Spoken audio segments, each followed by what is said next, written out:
Queridos, paz do Senhor Jesus, aqui quem vos fala é o evangelista Oscar Galvão. Sirvo a Deus aqui na ligação sede do setor 27, sob liderança do nosso pastor setorial Euclides de Oliveira, e tenho a imensa satisfação de trazer para vocês uma colaboração, uma participação deste vídeo que vai colaborar como subsídio na Escola Bíblica Dominical.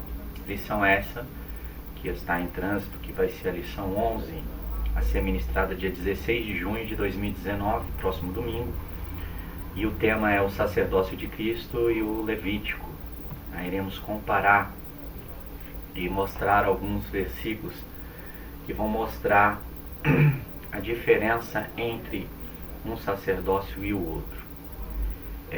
O texto áureo da nossa lição encontra-se no livro de Hebreus, capítulo 7, o versículo de número 26, que diz: porque nos convinha tal sumo sacerdote, santo, inocente, imaculado, separado dos pecadores e feito mais sublime do que os céus.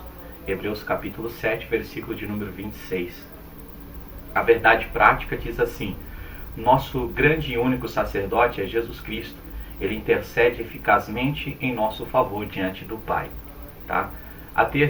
O texto em leitura feito em classe a ser acompanhado, ele está em 3 textos bíblicos, que é Êxodo 28:1, depois Levíticos 8:22 e em Hebreus 7, do 23 ao 28 e 1 de Pedro 2 e versículo de número 9. Tá? Eu vou ler aqui. Diz assim, Êxodo 28: depois tu farás chegar a ti teu irmão Arão e seus filhos com ele, do meio dos filhos de Israel, para me administrarem ofício sacerdotal, a saber, Arão e seu filho Nadab, Ebiú, Eleazar e Itamar. Levítico capítulo 8 diz: depois fez chegar ao outro carneiro, o carneiro da consagração, e Arão e seus filhos puseram a mão sobre a cabeça do carneiro. E Hebreus 7, do 23 ao 28 diz: e na verdade, aqueles foram feitos sacerdotes em grande número, porque pela morte foram impedidos de permanecer. Mas este, Jesus, porque permanece eternamente, tem um sacrifício perpétuo. Portanto, pode também salvar perfeitamente os que por ele se chegam a Deus, vivendo sempre para interceder por eles. Porque nos convinha tal sumo sacerdote, santo, inocente, imaculado, separado dos pecadores e feito mais sublime do que os céus, que não necessitasse, como os sumos sacerdotes, de oferecer cada dia sacrifícios, primeiramente por seus próprios pecados e depois pelo do povo, porque isso fez ele uma vez, oferecendo a si mesmo. Porque a lei constitui que somos sacerdotes a homens fracos. Porque a lei constitui sumos sacerdotes a homens fracos, mas a palavra do juramento, que veio depois da lei, constitui ao Filho perfeito para sempre. E 1 de Pedro 2:9 diz: mas vós sois a geração eleita, o sacerdócio real, a nação santa, o povo adquirido, para que anuncieis as virtudes daquele que vos chamou das trevas para a sua maravilhosa luz. Bom, esse é o texto de leitura bíblica em classe e está baseado nesses 4 livros e alguns versículos citando. A introdução da nossa lição, qual é o objetivo? Ela vem dizer da seguinte forma: há uma relação especial entre o sacerdócio levítico e o sacerdócio cristão. Enquanto o levítico ele foi estabelecido em Arão, o Novo Testamento ele foi estabelecido em Cristo, segundo a ordem de Melquisedeque. Nesta lição, veremos como se deu a escolha dos sacerdotes do Antigo Testamento. Veremos também a importância das suas vestimentas como sinal de autoridade para o serviço divino. E, finalmente, mostraremos por que o sacerdócio de Cristo é superior a ele, o sumo sacerdote perfeito. Bom, queridos, eu vou focar com vocês, como é um subsídio, mostrar para vocês Em primeiro lugar, a escolha dos sacerdotes, tá? A separação, como funcionava, tá? As suas vestes, tá bom? E por último, que são os tópicos, capítulo 1, né? Tópico 1, a escolha dos sacerdotes, e depois o tópico 2, que são as vestimentas, tá? Eu não vou ficar baseado no que está na nossa revista para ser um complemento, para te ajudar na hora de ministrar a sua aula, colaborando assim com maior eficácia, tá? Depois nós vamos usar aqui da própria lição o sacerdócio de Cristo, tá? Tá muito bem aplicado, já é o suficiente. Primeira coisa que eu quero trazer do tópico 1 para vocês, a escolha, tá? O sacerdócio. Antes, a separação dos sacerdotes. Primeiro, os sacerdotes eles se ocupavam em servir a Deus, enquanto os levitas em servir aos sacerdotes. Note bastante isso, porque está escrito: depois, manda que do meio dos israelitas se aproxime a ti o teu irmão Arão, seus filhos Nadab, Ebiú, Eleazar e Itamar, para que me sirvam como sacerdotes. Êxodo 28:1. E em seguida diz: o Senhor falou a Moisés dizendo: manda que a tribo de Levi se ponha à disposição do sacerdote Arão e o sirva. Cuidarão do que ele e a comunidade em geral precisam diante da tenda da reunião e pelas obrigações dos israelitas no serviço da morada. Confiarás aos levitas a Arão e a seus filhos. Eles lhe foram inteiramente entregues por parte dos israelitas. Números capítulo 3, versículos 5 ao 9. Deixa bem claro que os levitas foram escolhidos para, na verdade, servirem o ministério sacerdotal. Então, eles serviriam a Arão e seus filhos conforme a necessidade da congregação. Bom, segundo, a igreja deve ser como um sacerdócio, ou seja, na verdade, a aplicação, dentro desse primeiro tópico. A igreja ela deve ser como um sacerdócio a fim de oferecer sacrifícios espirituais a Deus. Aí diz um versículo de 1 de Pedro, capítulo 2, o versículo 5, está escrito assim, ó. Também vós mesmo, como pedras que vivem, sois edificados casa espiritual, para ser de sacerdócio santo, a fim de oferecer de sacrifícios espirituais agradáveis a Deus por intermédio de Jesus Cristo. Reafirmando, 1 de Pedro 2 e 5. Bom, tópico 2.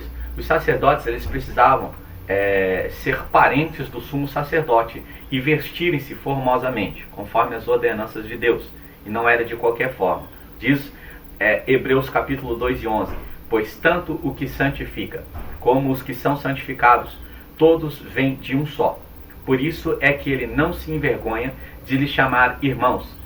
Hebreus capítulo 2 e 11. O crente tem de pertencer à família de Cristo pelo novo nascimento e de estar vestido com vestes de justiça e de glória. Lembrando que Cristo é considerado a primícia da nova criação. E de fato nós também temos que ter agora as vestes espirituais conforme Cristo, no momento da nossa conversão, assim nos outorgou para que fôssemos regenerados, novas vestes, nova criatura, tudo se fez novo nas nossas vidas. Inclusive as vestes foram retiradas, aquelas vestes imundas e sujas, e colocadas sobre nós vestimentas limpas, vestimentas sagradas, que nos identificam como servos de Deus. Na aplicação, nós iremos falar que Jesus deixou isso bem claro na parábola das bodas, tá? E perguntou-lhe: amigo, como entraste aqui sem vestes nupciais? E ele emudeceu. Claro, porque não trajava adequadamente conforme a necessidade para tal festa. Você vai encontrar esse texto em Mateus capítulo 22, versículo 12. Podemos já aí parafrasear e colocar uma aplicação dentro dos usos e costumes, não propriamente como doutrina dizendo, mas sim daquilo que tem a ver com a nossa integridade, com a nossa fé, com a nossa, vamos dizer assim, nós tomamos o cuidado de vestir bem, de se comportar bem, de não sermos sensuais, tá? Outra questão o novo nascimento é a veste nupcial do crente. Olha só, respondeu Jesus: em verdade te digo, quem não nascer da água e do Espírito não pode entrar no reino de Deus. O que é nascido da carne é carne, e o que é nascido do Espírito é Espírito. Não te admires de eu te dizer, importa-vos nascer de novo. João, capítulo 3, versículos 5 ao 7.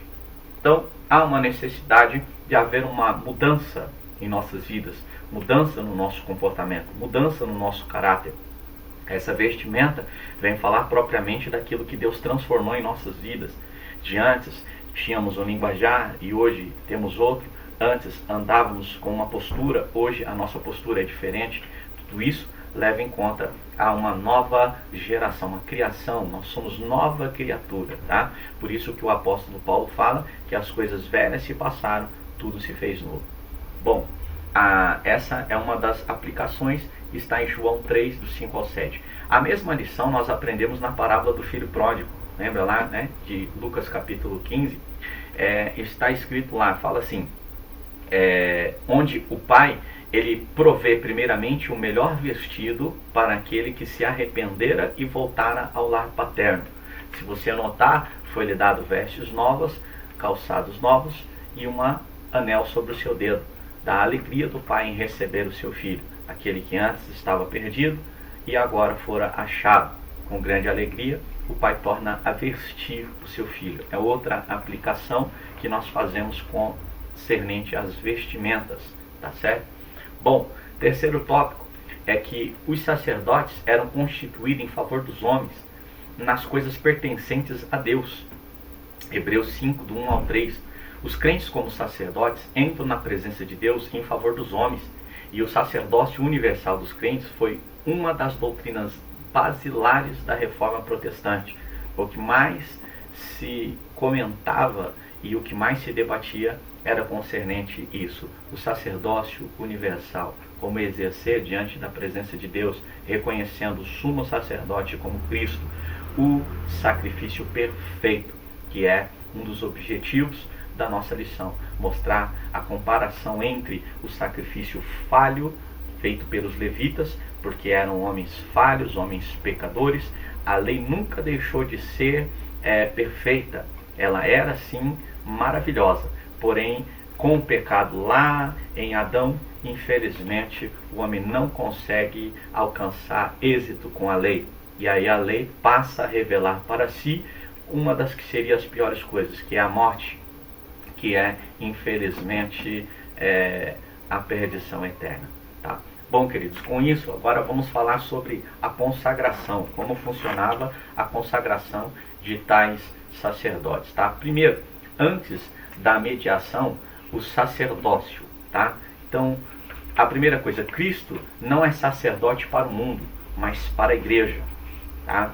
De forma que, em um aspecto, ele também interceda e chama todo o povo, o mundo. O chamamento ele é universal, mas nesse exato momento, Cristo está assentado sobre o seu trono, está como sacerdote, como advogado, intercedendo pela igreja, intercedendo pelos cristãos, intercedendo por todo aquele que entregou a sua vida ao Senhor Jesus Cristo e até aqui tem deixado com que as suas obras, os seus frutos, revelem o novo caráter dele, essa nova criatura, essa nova personalidade, tá?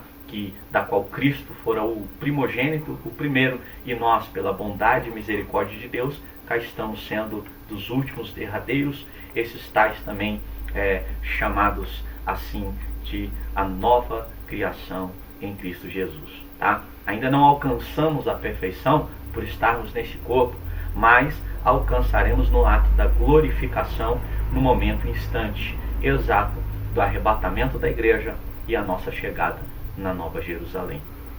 Queridos, esta consagração de Cristo, quando fala que Cristo não é sacerdote para o mundo, mas para a igreja, é porque, diz o versículo, é por eles que eu rogo, não pelo mundo, mas por aqueles que me deste, porque são teus.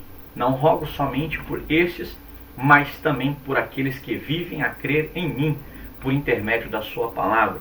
Eu estou lendo o Evangelho de João, capítulo 17, versículo 9 e o 20, aonde João, ele vê e ouve a oração de Jesus intercedendo pelos apóstolos, intercedendo pela igreja que permaneceria nessa terra, tá? Ele fazia isso porque instantes mais tarde ele estaria sendo crucificado e cumprindo o sacrifício perfeito e que nas aulas passadas já foram nos ensinadas, nos instruídas, tá? Bom, queridos, 2. Os sacerdotes, eles não se consagram a si mesmos, tá? Eles são consagrados por outra, ou seja, necessita de outra pessoa. Devemos apenas apresentar os nossos corpos, tá?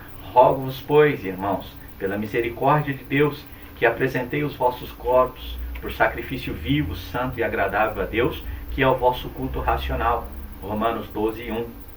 Então a nós só compete apresentar o nosso culto racional, de forma que, lembrando bem que ele é apresentado como sacrifício vivo. E detalhe, né? O vosso corpo, tá? Por sacrifício vivo, santo e agradável a Deus, que é o vosso culto racional.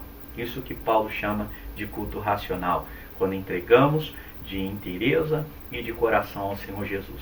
Bom, terceiro, os sacerdotes tinham de ser lavados com água, tá? Aí nas outras lições vocês viram que eles paravam e antes de entrar no lugar santo, vinham e eram lavados, se purificavam para a entrada do lugar santo, onde os sacerdotes ali faziam os seus sacrifícios. Mas olha o que diz o texto de Êxodo 29:4. Diz: mandarás avançar Arão e seus filhos até a entrada da tenda da reunião e os lavarás com água. A grande necessidade é a importância da pureza moral ou santidade. Podem ser avaliadas nessas passagens, que diz assim, olha, retirai-vos, retirai-vos, saí de lá, não toqueis coisas imundas, saí do meio dela e purificai-vos, os que lavais os utensílios do Senhor. Isaías capítulo 52 e o versículo de número 11. Então veja as exigências, veja que para se entrar no lugar santo, para se ofertar e fazer o sacrifício, que era o papel do sacerdote, não era nada fácil. Tinham tais exigências, as necessidades da purificação. De mesmo modo, aplicando para os nossos dias de hoje, nós não podemos entrar na presença de Deus, não podemos esquecer que quando levantamos, acordamos, o nosso culto racional já começou. Não estou falando aqui do culto coletivo, aquele culto que você faz com a família, aquele culto que você se reúne entre famílias e irmãos na igreja. É maravilhoso isso, mas aquele culto coletivo, ele é bíblico. Uns apresentam salmos, outros cânticos, outros louvores, mas eu falo do seu culto racional, dia a dia, o seu devocional que deve ser entregue desde o momento que você se levanta, dobra os seus joelhos, fala com o papai, começa a agradecer a Deus por todas as bênçãos que Ele tem te dado. Dali já começa a tua adoração, lembrando que você é um cristão, lembrando que você tem comportamento, você tem a sua integridade a zelar com Deus, você tem que ser fiel ao seu próximo, ser honesto no seu trabalho, honesto no seu dia a dia, falar das verdades, quando possível, sempre estar mostrando às pessoas a palavra da verdade, tá certo? Então isso cabe a nós, porque somos purificados e transformados pelo poder da palavra de Deus, que já nos purificou, já nos lavou. Olha só, declarou-lhes Jesus: quem já se banhou não necessita de lavar senão os pés.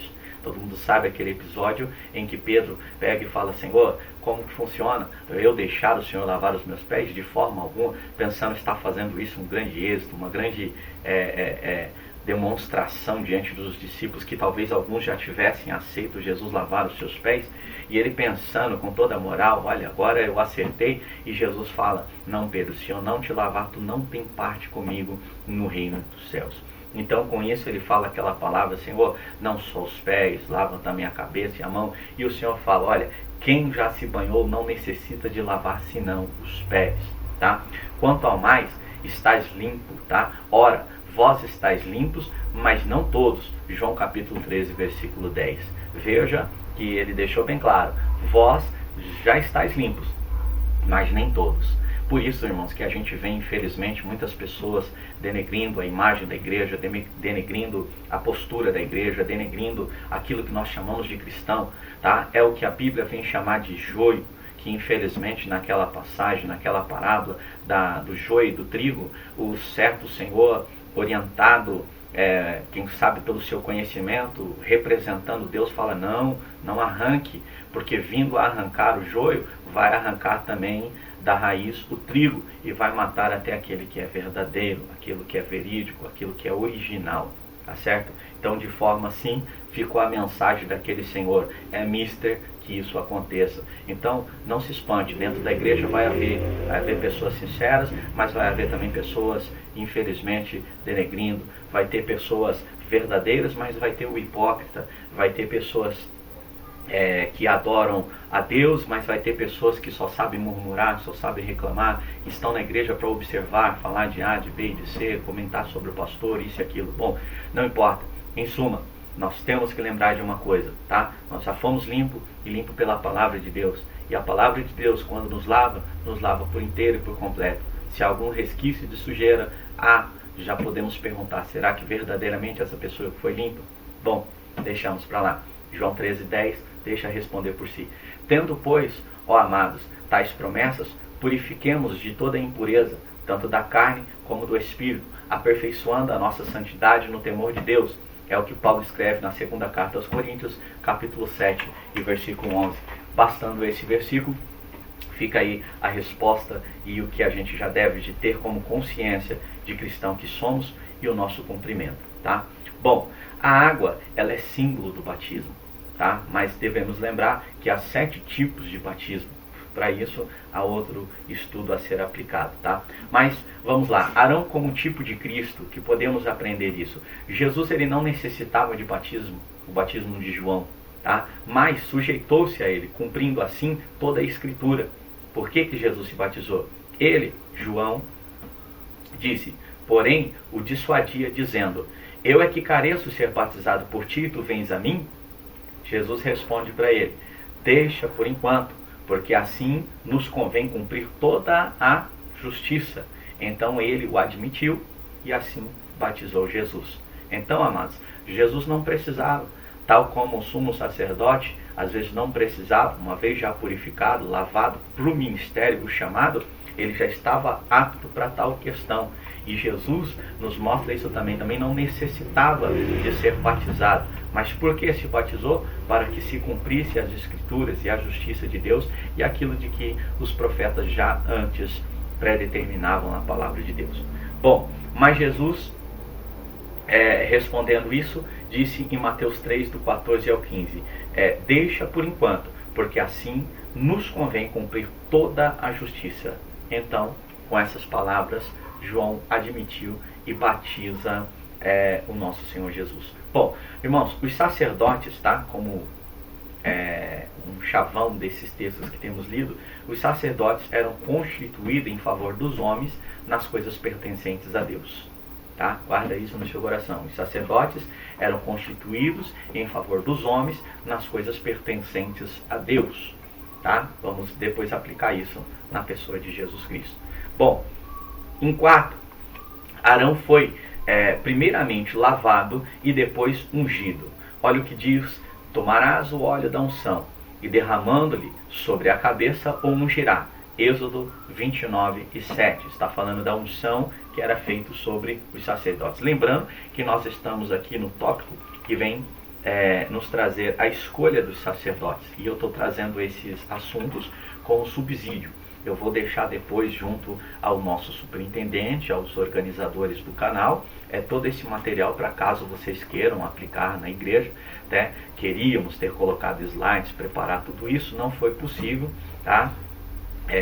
Mas estamos nos preparando para o primeiro vídeo que gravamos, para nos próximos ter mais recursos de audiovisuais para vocês, de forma que venham colaborar. Mas esse material vai ficar disponível, e querendo para aplicação, com certeza é só solicitar ao administrador do canal. Bom, então olha só, tomarás o óleo da unção e derramando sobre a cabeça ungirá, Êxodo 27, 9.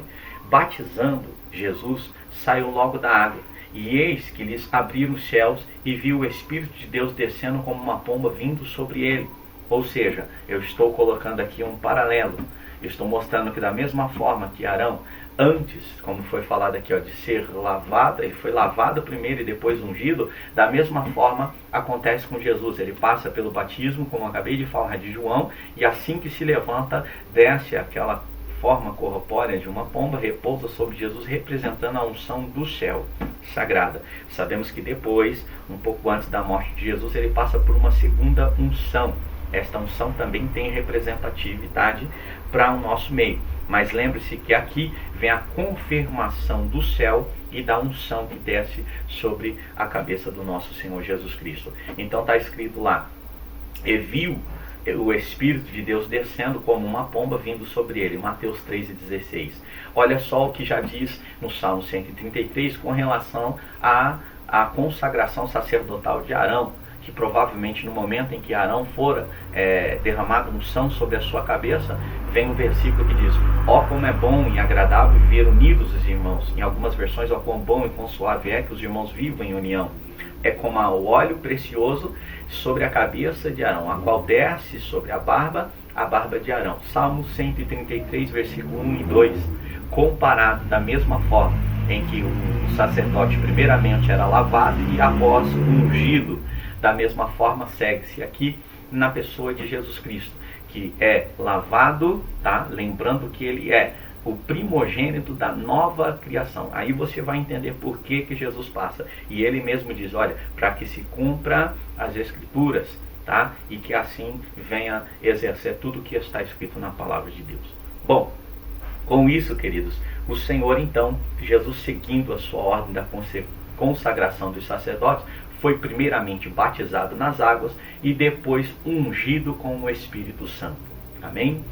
Bom, em quinto, Arão, um sumo sacerdote como tipo de Cristo, ele é ungido antes dos sacrifícios. No caso dos sacerdotes, porém, como tipo dos crentes, o sangue precede a unção.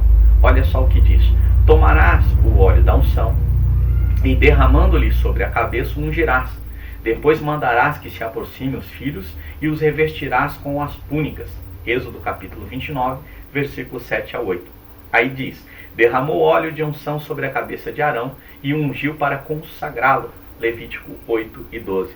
Mandou aproximarem-se os filhos de Arão e untou-lhes com sangue o lobo da orelha direita, o polegar da mão direita e o polegar do pé direito. E depois derramou sangue em torno do altar. Moisés tomou um pouco do óleo de unção e do sangue que estava sobre o altar, aspergiu Arão e suas vestes, bem como os filhos de Arão e as suas vestes. Assim, consagrou Arão, seus filhos e as respectivas vestes que tinham que utilizar. Você vê todo esse texto em Levíticos capítulo 8, versículo 24 ao versículo 30. Tá? Tire suas dúvidas, analise e veja que fora o procedimento de unção do sumo sacerdote. Tá bom? Como tipo de Cristo, nós temos que lembrar que da mesma forma em que Cristo é o sumo sacerdote, nós exercemos cá entre nós um sacerdócio, tá? Que é o ministério da intercessão, seja ela considerada como oração, e também temos, pela misericórdia de Deus, aspergido nas nossas novas vestes, tá? O sangue do Senhor Jesus Cristo. Tá? De qualquer forma, isso não nos contamina, não, pelo contrário, ele nos marca e nos mostra que nós temos, aleluia, pela misericórdia do Senhor, as marcas do sangue de Jesus aspergido em nossas vestes. Bom, queridos, com isso, o 6 fala da unção do sumo sacerdote, indica que ele havia de estar cheio do Espírito Santo para a edificação e a alegria do povo. Não saireis da porta da tenda da congregação para que não morrais, porque está sobre vós o óleo da unção do Senhor. E fizeram conforme a palavra de Moisés. Levíticos 10 e 7 é o texto que eu acabei de ler.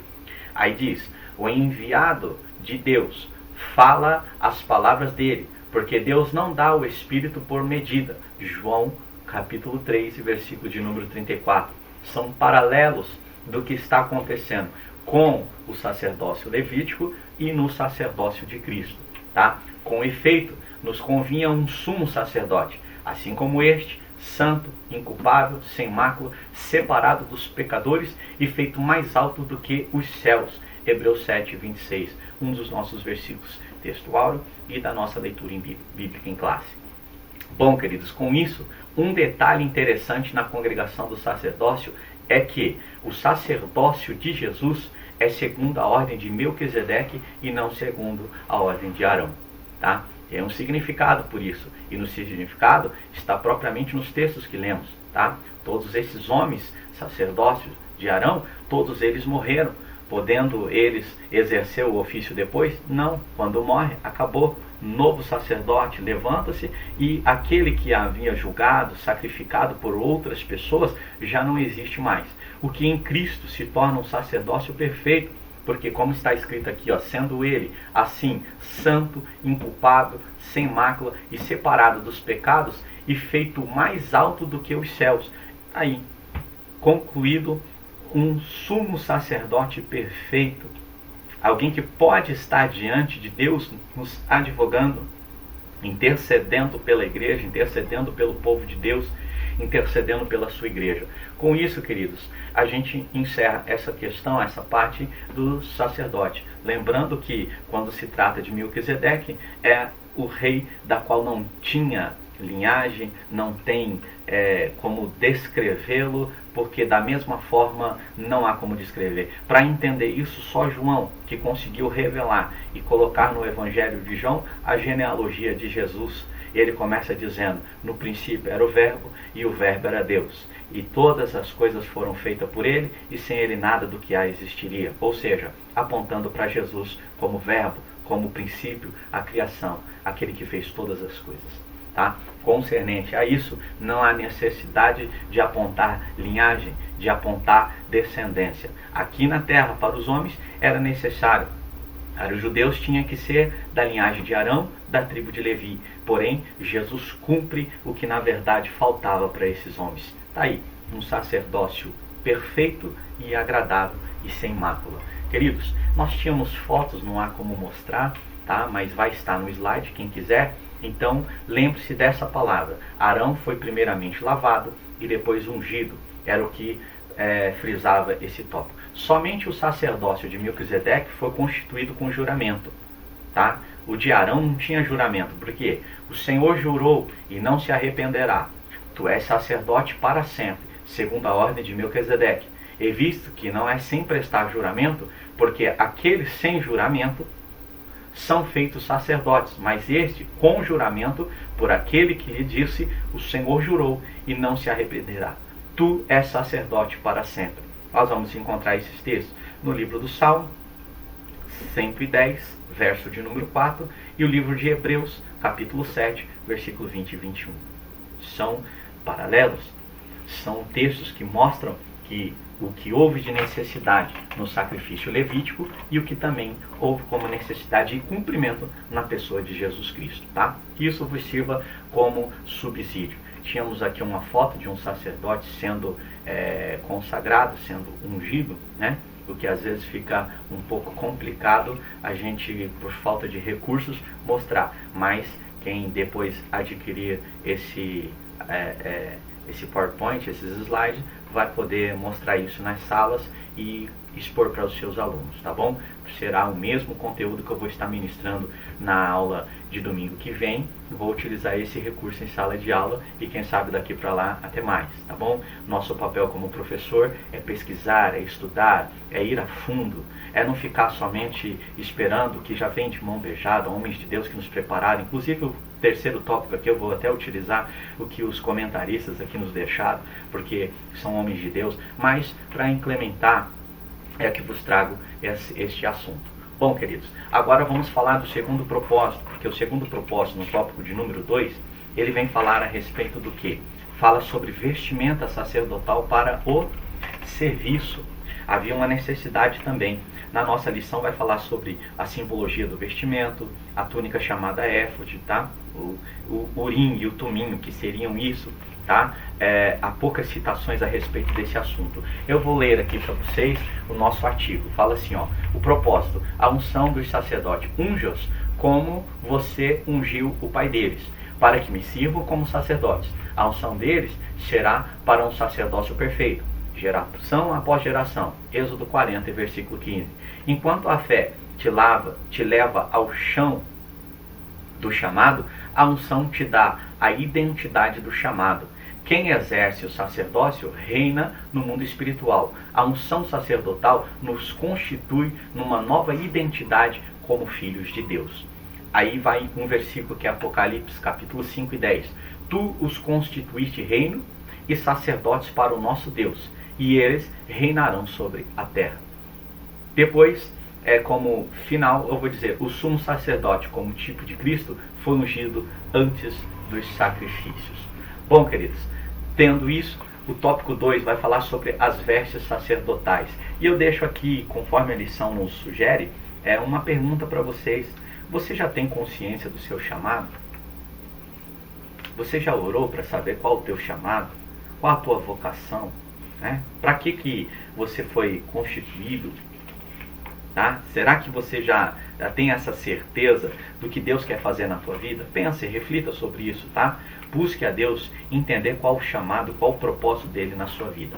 Bom, na questão aqui, as vestes sacerdotais, as roupas santas apontavam para a justiça de Cristo. Apocalipse 19:8, indicam que os sacerdotes, eles eram homens ativos e preparados para a obra de Deus.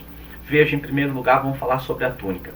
A túnica, esta é a primeira peça descrita em Êxodo 28:39, tá? Acompanhe. Mandarás tecer a túnica e a mitra de linho fino e bordar artisticamente o cinto.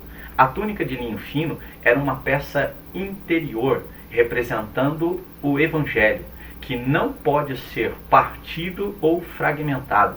Os soldados, pois, quando crucificaram Jesus, tomaram-lhe as vestes e fizeram 4 partes para cada soldado. A túnica, porém, era sem costura, toda tecida de alto a baixo. Note essas questões. Disseram, pois, uns aos outros, não a rasguemos, mas lancemos sorte sobre ela, para ver a quem caberá.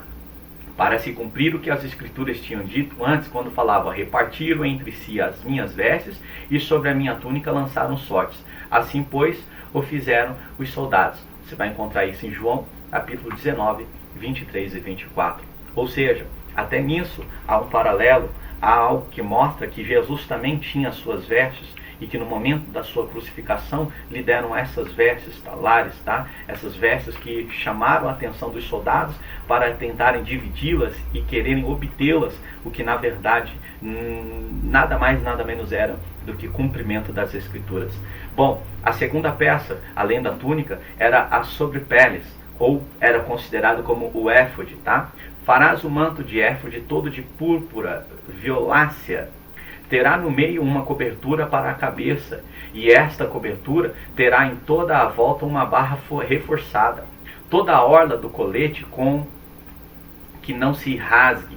Na parte inferior, ao redor de toda a orla, porás romãs de púrpura violácea, vermelha e carmesim, alternando com campainhas de ouro, havendo uma campainha de ouro e uma romã, sucessivamente em volta de toda a orla inferior do manto. Veja como que era, queridos, tá?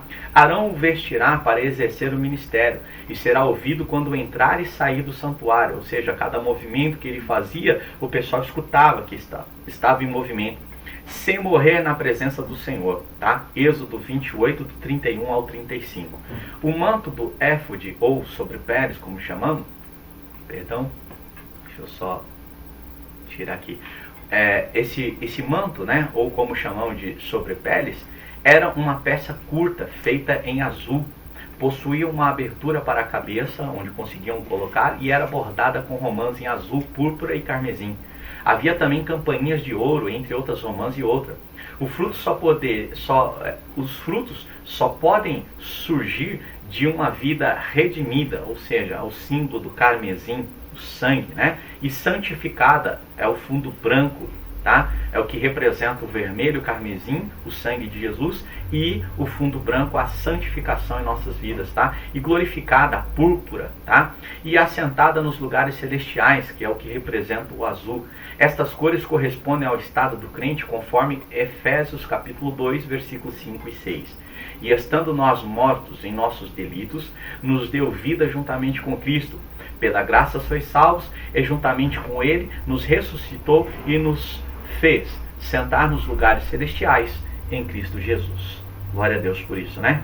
Hoje temos este privilégio em Cristo Jesus. As campanhas de ouro que falam da adoração ou glorificação estão acompanhadas das romãs, um tipo de frutificação.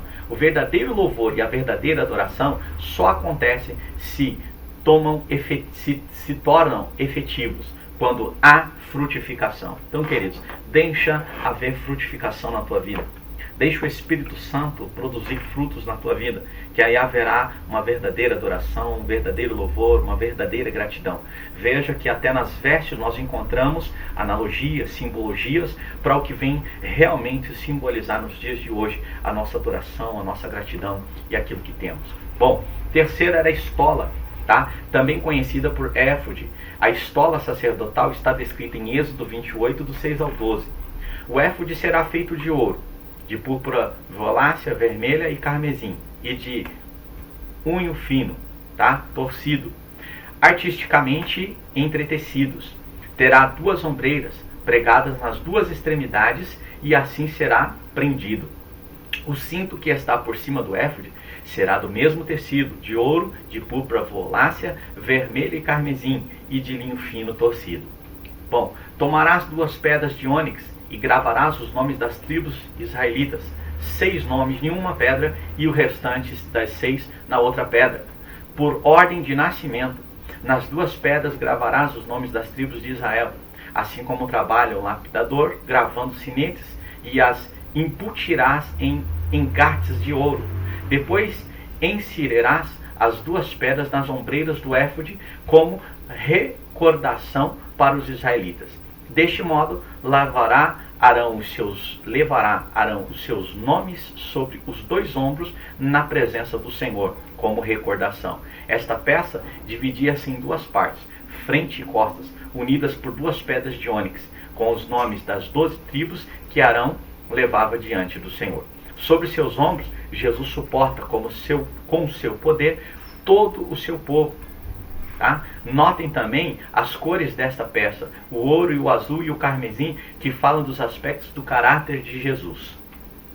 Quarto, que é o peitoral. Mandarás fazer o peitoral do juízo artisticamente trabalhado, do mesmo tecido do éfode, de ouro e de púrpura violácea, vermelho e carmesim, tá? E de unho fino, dobrado. Ele será quebrado com 1 palmo de comprimento e 1 de largura. Enfeitarás o peitoral com engartes de pedrarias, tá? 4 carreiras de pedras preciosas. Na primeira carreira haverá uma rubi, um crisólito e uma esmeralda. Na segunda, uma turquesa, uma safira e um ônix. Na terceira, uma opala, uma ágata e uma ametista. E na quarta, um crisólito, um berilo e um jaspe. Elas estarão engastadas em ouro. As pedras levarão os 12 nomes dos filhos de Israel. Serão gravadas como sinetes, cada uma com o nome de uma das 12 tribos. Assim, quando Arão entrar no santuário, levará sobre o coração os nomes das tribos de Israel no peitoral do juízo, como recordação perpétua na presença do Senhor. Tudo isso que a gente leu está escrito em Êxodo 28, 15 ao 21 e depois o versículo de número 29. Amém, queridos? Espero estar contribuindo, espero que esses textos venham mostrar para vocês, tá? Bom, não sei se será possível ver, né? Mas temos aqui o que na verdade então seria essas versas, perdão, deixa eu tentar arrumar aqui, ó. Não, acabei foi desligando aqui, ó. Olha lá. Tá? Pelo que eu vejo não é possível mesmo, tá? Nas próximas veremos recursos para tentar mostrar no audiovisual para vocês, tá bom? Mas quem adquirir esse conteúdo vai poder estar mostrando em sala de aula para os seus alunos, para que venham entender, né, tudo que está sendo falado. Uma vez que a gente consegue mostrar, é bem melhor do que propriamente a gente só falar. Bom, em seguida, queridos, agora iremos falar a respeito que as vestes sacerdotais apontam para a justiça de Cristo. Alguém vai me perguntar, poxa, para que tudo isso? Ao significado. Então, o verdadeiro significado das vestes sacerdotais é nos mostrar justamente, tá bom? Que apontam para a justiça de Cristo, sua honestidade, sua graça, sua misericórdia, o seu poder, tá bom? Porque fala também de exaltação, fala da sua santidade, tá? E apontam para a sua divindade. Bom, queridos, diferente da estola, onde Cristo suporta sobre os seus próprios ombros o seu povo, No peitoral desse mesmo povo, agora representado por 12 pedras, está o coração de seu Senhor e Salvador. Jesus disse, preste atenção, como o Pai me amou, também eu vos amei. Permanecei no meu amor. João capítulo 15, versículo 9. O amor de Jesus estava entronizado, centralizado na igreja, da mesma forma que o sacerdote, ao entrar no Santo do Santo, ele tinha que ter no seu peito, nos seus ombros, para se lembrar que ele só estava ali por um sacrifício por Israel, tá? Pelo seu povo, pelas 12 tribos escolhidas por Deus, e ali estava o nome representado de cada um. Então, com isso nós vemos que Cristo, ele faz e fez o seu sacrifício por amor a todas as nossas vidas, levou sobre os seus ombros todo o nosso castigo, o nosso pecado, e hoje tem na palma das suas mãos os nossos nomes escritos e nos conhece um por um, e naquele dia há de nos chamar por este novo nome, tá? Bom, continuando, como o Pai me amou, também eu vos amei e permanecei no meu amor. João 15 e 9. Estando assim no coração de Cristo, podemos perguntar com Paulo, quem nos separará do amor de Cristo? Tá? Será a tribulação, a angústia, a perseguição, a fome, a nudez, o perigo, a espada? Romanos 8,35. Nada pode nos separar do amor de Deus. Seja firme, constante, sempre abundante na obra do Senhor Jesus.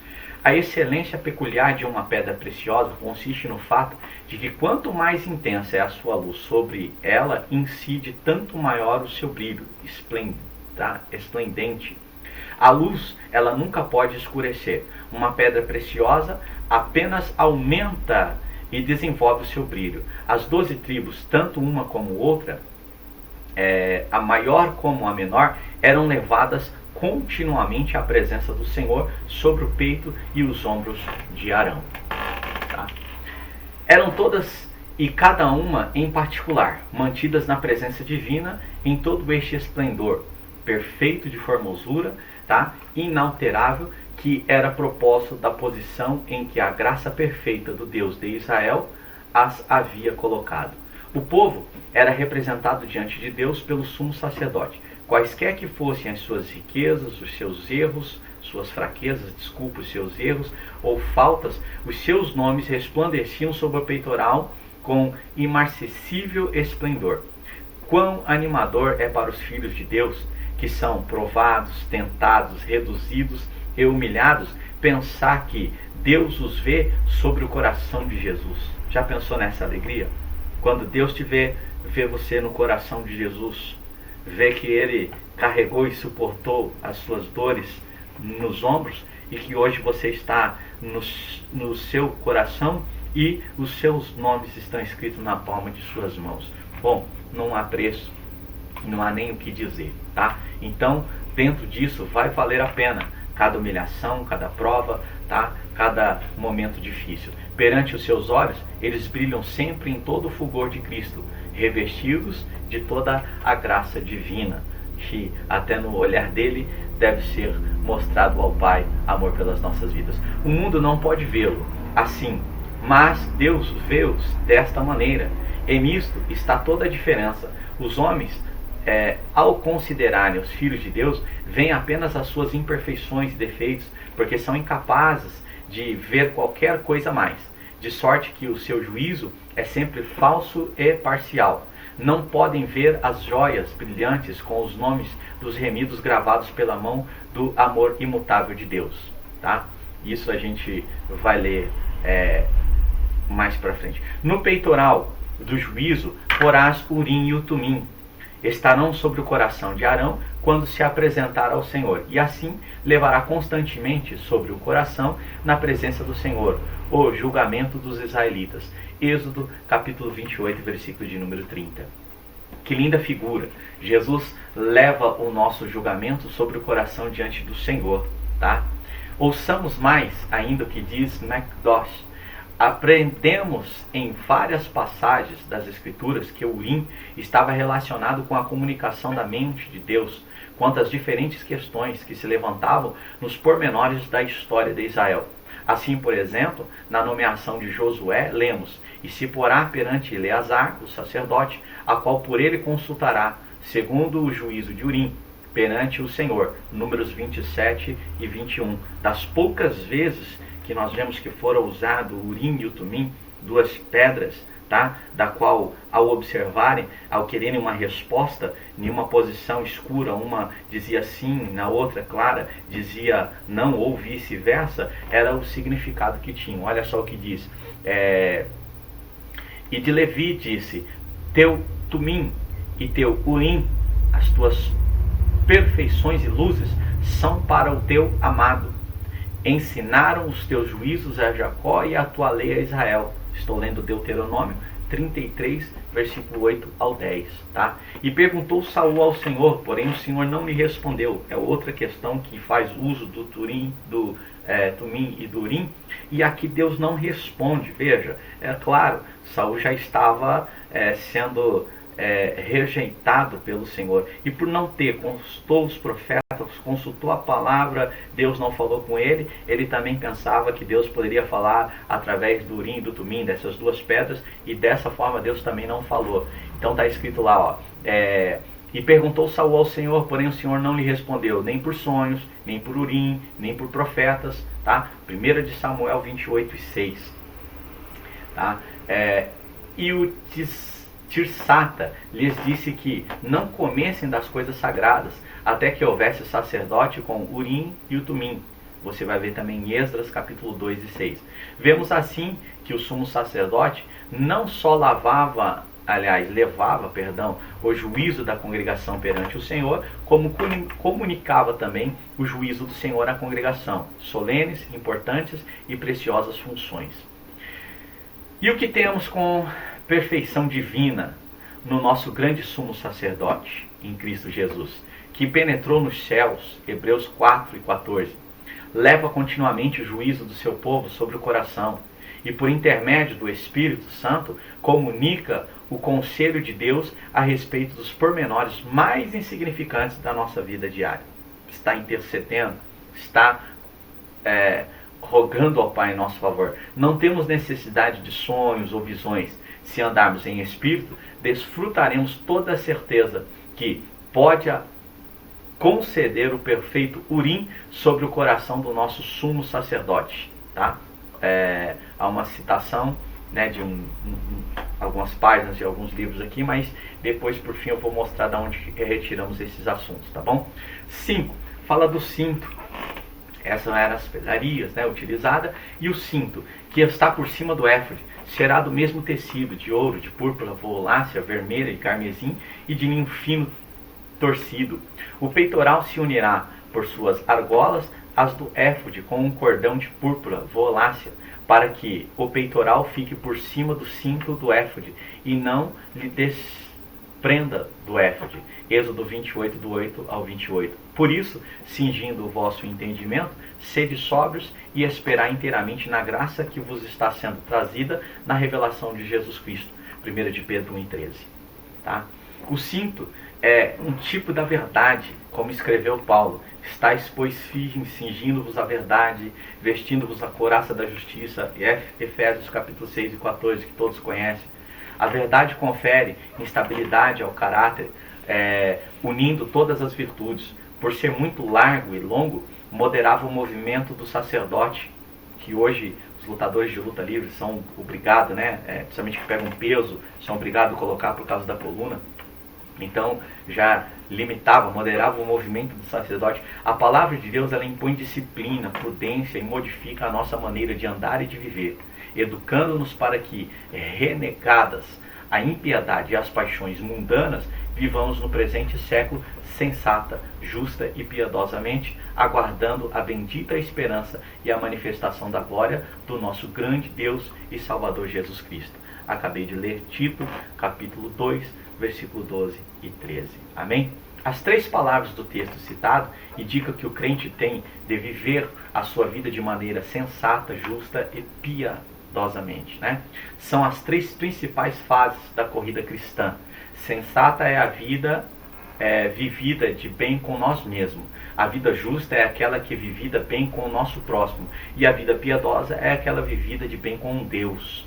Primeiramente, o crente tem de resolver o seu próprio problema, buscando viver de bem consigo mesmo. Então pode viver em paz com seus semelhantes e, finalmente, levar uma vida piedosa, vivendo em perfeita harmonia com o próprio Deus. O cinto com o qual todo crente deve estar cingido fala também de trabalho e vigilância. Levantou-se da ceia, tirou a vestimenta de cima e, tomando uma toalha, cingiu-se com ela. Tá?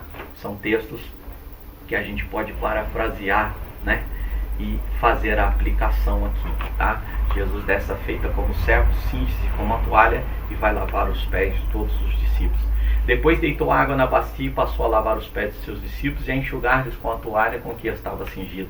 João 13, capítulo 13, versículo 4 e 5. Jesus cingiu-se para servir, para trabalhar. Tá? Cingidos estejam os vossos corpos e acesas as vossas candeias, disse o Senhor. Quem é, pois, um mordomo fiel e prudente, a quem o Senhor confiará os seus conservos, para dar-lhes o sustento ao seu tempo? Bem-aventurado aquele servo, a quem o seu Senhor, quando vier, achar fazendo assim. Lucas capítulo 12, versículo 35, 42 e versículo 43. Devemos estar cingidos com o cinto da verdade e vigilantes, prontos para o trabalho da obra do Senhor Jesus.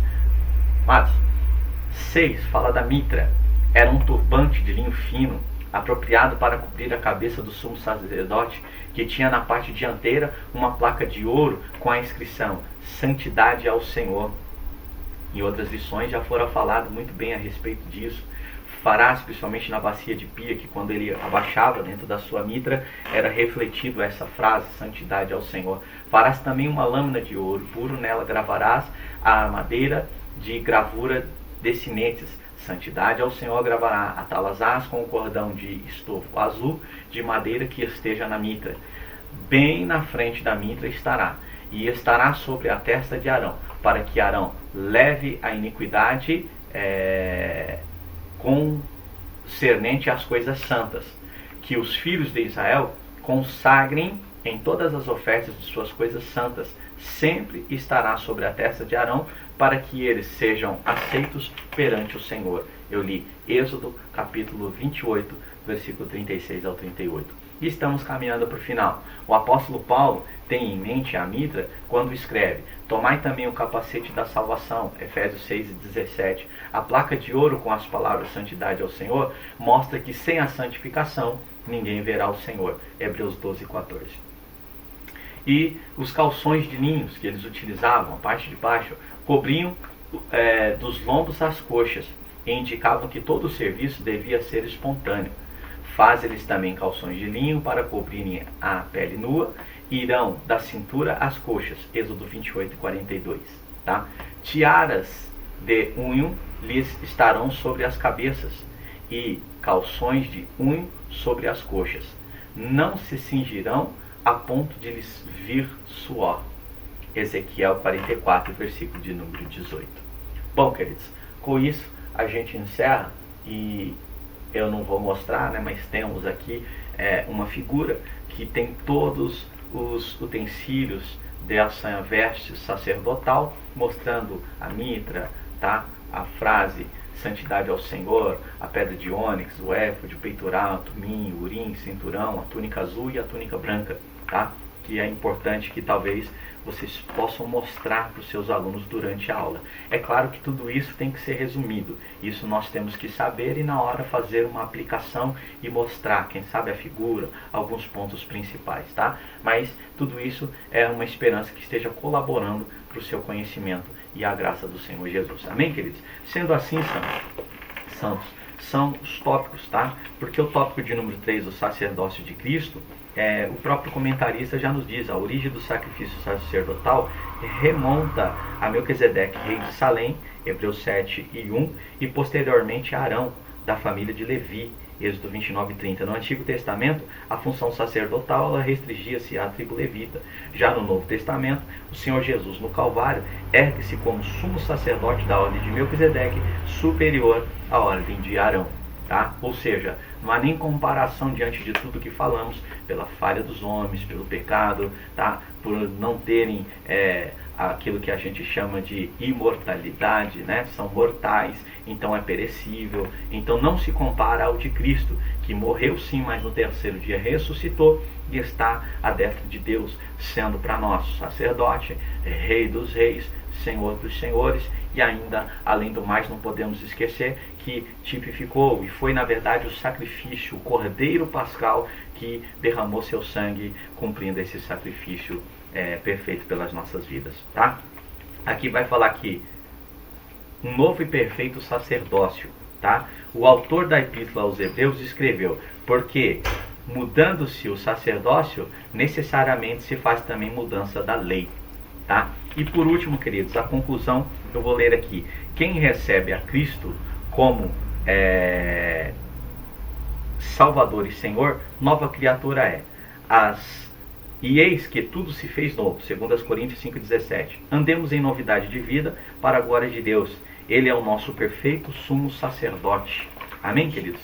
Espero que Deus em Cristo vos abençoe, dê para vocês uma semana de estudo abençoada, maravilhosa.